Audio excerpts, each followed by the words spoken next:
फातिमा की रानी माँ, प्रभु यीशु की माँ, आसरा तू ही है माँ।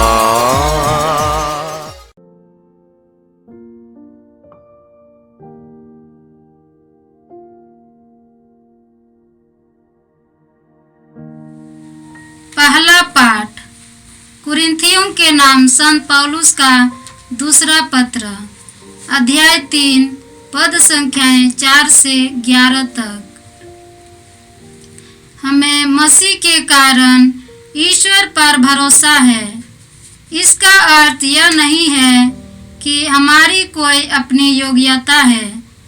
हम अपने को किसी बात का श्रेय नहीं दे सकते। हमारी योग्यता का स्रोत ईश्वर है। उसने हमें एक नए विधान के सेवक होने के योग्य बनाया है, और यह विधान अक्षरों का नहीं बल्कि आत्मा का है, क्योंकि अक्षर तो घातक है किंतु आत्मा है जीवनदायक। उस विधान के अक्षर पत्थर पर अंकित थे और उसके द्वारा प्राण दंड दिया जाता था। फिर भी उसकी महिमामय घोषणा के फलस्वरूप मूसा का मुखमंडल इतना दीप्तिमय हो गया था कि इस्राएली उस पर आंख जमाने में असमर्थ थे। यद्यपि मूसा के मुखमंडल की दीप्ति अस्थायी थी। यदि पुराना विधान इतना महिमामय था तो आत्मा का विधान कहीं अधिक महिमामय होगा। यदि दोषी ठहराने वाले विधान का सेवा कार्य इतना महिमामय था तो दोष मुक्त करने वाले विधान का सेवा कार्य कहीं अधिक महिमामय होगा। इस वर्तमान परम श्रेष्ठ महिमा के सामने वह पूर्ववर्ती महिमा अब निस्तेज हो गई है। यदि अस्थायी विधान इतना महिमामय था तो चिरस्थायी विधान कहीं अधिक महिमामय होगा। यह प्रभु की वाणी है। ईश्वर को धन्यवाद। भजन अनुवाक्य। हे हमारे प्रभु ईश्वर, तू पवित्र है। हे हमारे प्रभु ईश्वर, तू पवित्र है। हमारे प्रभु ईश्वर को धन्य कहो। उसके पावदान सिय्योन को दंडवत करो, वह पवित्र है। अनुवाक्य। हे हमारे प्रभु ईश्वर, तू पवित्र है। हे हमारे प्रभु ईश्वर, तू पवित्र है। हारून और मूसा उसके पुरोहित थे। सामुएल उसकी उपासना करता था। उन्होंने प्रभु को पुकारा और उसने उनकी सुनी। अनुवाक्य। हे हमारे प्रभु ईश्वर, तू पवित्र है। हे हमारे प्रभु ईश्वर, तू पवित्र है। उसने बादल के खंभे में से उनसे बातें की। उन्होंने उनकी आज्ञाओं तथा उनकी संहिता का पालन किया। अनुवाक्य। हे हमारे प्रभु ईश्वर, तू पवित्र है। हे हमारे प्रभु ईश्वर, तू पवित्र है। हे प्रभु हमारे ईश्वर, तूने उनकी प्रार्थना सुनी। तूने उन्हें पाप का दंड तो दिया किंतु उन्हें क्षमा भी प्रदान की। अनुवाक्य। हे हमारे प्रभु ईश्वर, तू पवित्र है। हे हमारे प्रभु ईश्वर, तू पवित्र है। हमारे प्रभु ईश्वर को धन्य कहो। उसके पवित्र पर्वत को दंडवत करो। हमारा प्रभु ईश्वर पवित्र है। अनुवाक्य। हे हमारे प्रभु ईश्वर, तू पवित्र है। हे हमारे प्रभु ईश्वर, तू पवित्र है। जय घोष हालेलुया। हे मेरे ईश्वर, मुझे अपने मार्ग सिखा। तू मुझे अपनी सच्चाई के मार्ग पर ले चल हालेलुया।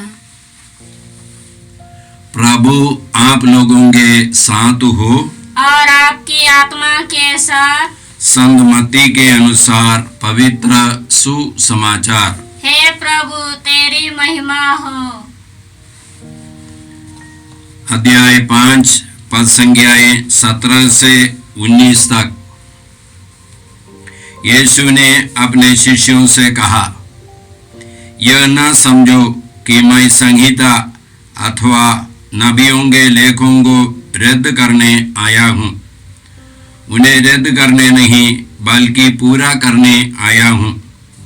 मैं तुम लोगों से कहे देता हूँ, आकाश और पृथ्वी भले ही टल जाए, किंतु संहिता की एक मात्रा अथवा एक बिंदु भी बिना पूरा हुए नहीं टलेगा।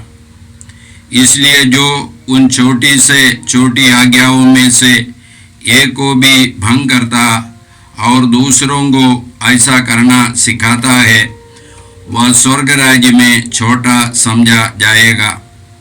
जो उनका पालन करता और उन्हें सिखाता है, वह स्वर्ग राज्य में बड़ा समझा जाएगा।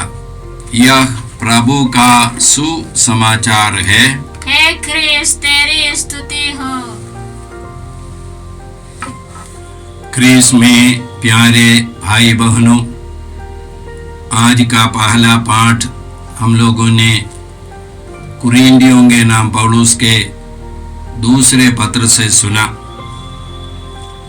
वहाँ पर पौलुस बोलते हैं कि वे नए विधान के सेवक हैं, और उसके बाद पौलुस पुराने विधान और नए विधान में क्या फर्क है बोलते हैं।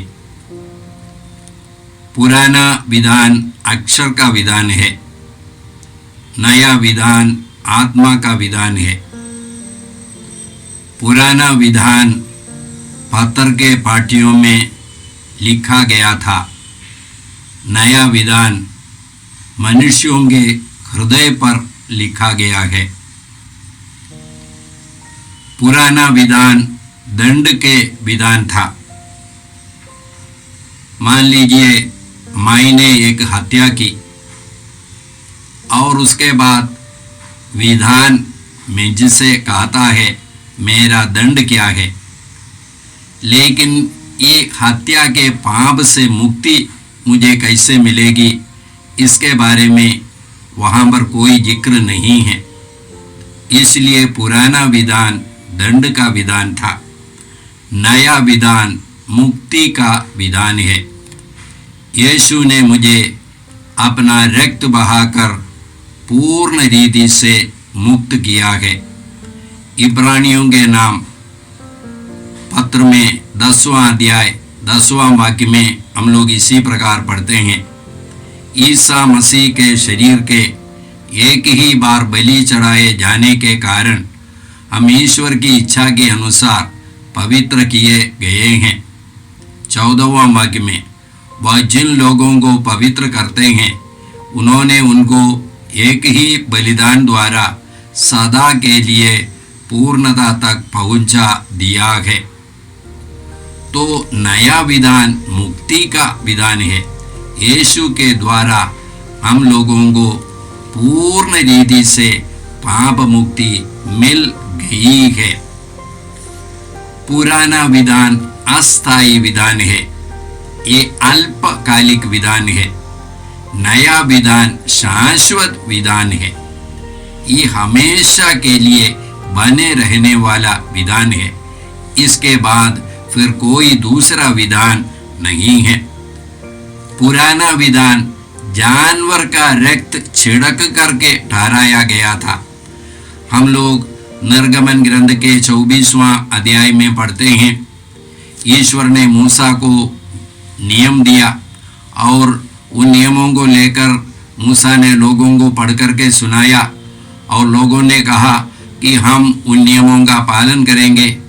तब मूसा ने एक वेदी बनवाया, फिर जानवरों की बलि चढ़ाई गई और जानवरों का आधा रक्त लेकर वेदी पर छिड़का। वेदी ईश्वर का प्रतीक है और उसके बाद फिर ईश्वर के नियमों को पढ़ करके सुनाया और लोगों ने कहा हम इन नियमों के अनुसार जीवन बिताएंगे।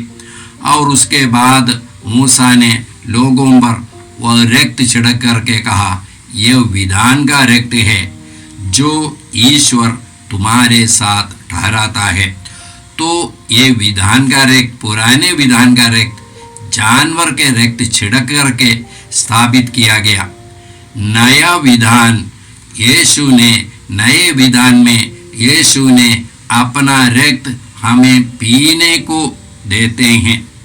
अंतिम बयाली के समय में यीशु ने अंगूरी का रस लेकर के, कटोरा लेकर के कहा, प्याला लेकर के कहा, यह प्याला नूतन विधान का रक्त है, इसमें से ले लो और पियो, यह तुम्हारे लिए बहाया जा रहा है।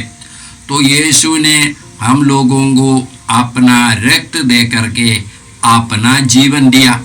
इस प्रकार हम लोग ईश्वर के जीवन के सहभागी बन जाते हैं। हम ईश्वर के परिवार के सदस्य बन जाते हैं। हम लोग अनंत जीवन के अधिकारी बन जाते हैं। अभी हमारी वंशावली यीशु से है, ईश्वर से है। हम लोग ईश्वर के पुत्र पुत्रियां हैं। इसलिए भाइयों और बहनों, हम लोग प्रभु को धन्यवाद दें और प्रभु से कृपा मांगे। हम इस नए जीवन, इस नया बुलाहट, नई सृष्टि का बुलाहट प्रभु की कृपा से अपने जीवन में उतार सके, इसके लिए हम लोग कृपा मांगेंगे। आज के सुसमाचार में हम लोगों ने सुना, यीशु कहते हैं, यह ना समझो कि मैं संहिता अथवा नबियों के लेखों को रद्द करने आया हूँ। उन्हें रद्द करने नहीं बल्कि पूरा करने आया हूँ। यीशु संहिता और नियमों को रद्द करने नहीं, समाप्त करने नहीं, बल्कि उसे पूरा करने आए हैं।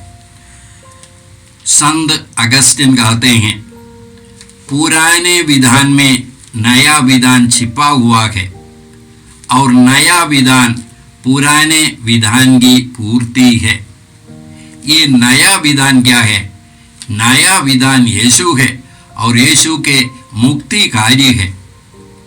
और पुराना विधान क्या है? ये मुक्ति कार्य के बारे में भविष्यवाणियां है, संदेश है। और यीशु के द्वारा ये सारी भविष्यवाणियां पूरी हो चुकी है, यीशु ने पूरा किया है। हम लोग कुरिन्थियों के नाम पौलुस के दूसरे पत्र के पहले अध्याय का 20वां वाक्य में इसी प्रकार पढ़ते हैं, उन्हीं में ईश्वर के समस्त प्रतिज्ञाओं की हाँ विद्यमान है। यीशु में ईश्वर की समस्त प्रतिज्ञाओं के हाँ विद्यमान है। मतलब यीशु में ईश्वर की सारी प्रतिज्ञाएं पूरी हो चुकी है। बाइबल के पंडित लोग बोलते हैं हमारे इस बाइबल में 8500 से ज्यादा प्रतिज्ञाएं हैं। ये सारी प्रतिज्ञाएं यीशु ने पूरी की है। यही है इसका मतलब। हम लोग ऐसे भी बोल सकते हैं कि ये सारे बाइबल एक शब्द में क्या है? एक शब्द में यीशु है। ये सारी बाइबल की पूर्ति यीशु ने की है। ये यीशु में हमको ये सारे बाइबल की प्रतिज्ञाएं हम लोगों को मिलती है। इसलिए भाई और बहनों, हम लोग प्रभु के लिए, यीशु के लिए धन्यवाद देते हैं। स्तोत्र 119 के 11वां वाक्य में हम लोग इसी प्रकार पढ़ते हैं, मैंने अपने हृदय में तेरी शिक्षा को सुरक्षित रखा, जिससे मैं तेरे विरुद्ध पाप ना करूं। मैंने अपने हृदय में तेरी शिक्षा को सुरक्षित रखा, जिससे मैं तेरे विरुद्ध पाप ना करूं। ईश्वर की शिक्षा माने क्या है? ये यीशु है। जब मेरे जीवन में यीशु क्रियाशील रीति से उपस्थित रहते हैं तब मैं पवित्र जीवन बिता सकता हूँ, तब मैं पूर्णता की ओर यात्रा कर सकता हूँ, क्योंकि यीशु हम लोगों को सारी संहिताओं को या सारे नियमों को करने के लिए कृपा देते हैं। हमारे लिए उन्होंने पूरा किया है और उसको पूरा करने के लिए, उसको पालन करने के लिए यीशु हमको पवित्र आत्मा देते हैं। हम लोग एसेकिएल नबी के ग्रंथ के 36वां अध्याय में इसी प्रकार पढ़ते हैं, मैं तुम्हारे पत्थर के हृदयों को रिक्त मांस के हृदय में बदल दूंगा, मैं तुम में अपना आत्मा रख दूंगा, जिससे तुम मेरी संहिता पर चलोगे और ईमानदारी से मेरे सब आज्ञाओं का पालन करोगे। मैं तुम में अपना आत्मा रख दूंगा, जिससे तुम मेरी संहिता पर चलोगे और ईमानदारी से मेरे सब आज्ञाओं का पालन करोगे। तो भाई और बहनों, हम लोग प्रभु को धन्यवाद देते हैं यीशु के लिए और यीशु के द्वारा हमें पवित्र बनाने के लिए, ये पवित्रता का जीवन बिताने को यीशु हमें पवित्र आत्मा देते हैं। हे परम पिता ईश्वर, तेरे इन सारे मुक्ति कार्यों के लिए हम तुझे धन्यवाद देते हैं। हे पिता ईश्वर, तेरे वचन यीशु के नाम पर हम सबों को पवित्र आत्मा से नया अभिषेक दीजिए, ताकि हम तेरी संहिता के अनुसार, तेरे नियमों के अनुसार जीवन बिता सके। ये प्रार्थना हम करते हैं प्रभु क्रिस्त के द्वारा, आमेन। जय यीशु क्रिस्त में प्रिय भाई और बहनों, प्रभु यीशु ने हमें आदेश दिया है संसार के कोने कोने में जाकर सारी सृष्टि को सुसमाचार सुनाओ। सुसमाचार सुनने के लिए और सुनाने के लिए एक अच्छा मौका है। आप कृपया इस चैनल का सब्सक्राइब करें, लाइक करें, शेयर करें, बेल आइकन दबाएं, ताकि यहाँ की नई वीडियोस की सूचना आपको मिलती रहेगी। साथ साथ आप दूसरों को भी प्रेरणा दें इसका सब्सक्राइब करने के लिए। याद रखें, कल के मिसा के दैनिक पाठ और उस पर टिप्पणियाँ आज ही दोपहर के बाद हम लोग अपलोड करते हैं। कृपया आज ही उसको सुनकर कल की तैयारी करें। प्रभु यीशु आपको और आपके परिवार को 100 गुनी आशीष देंगे। जय यीशु।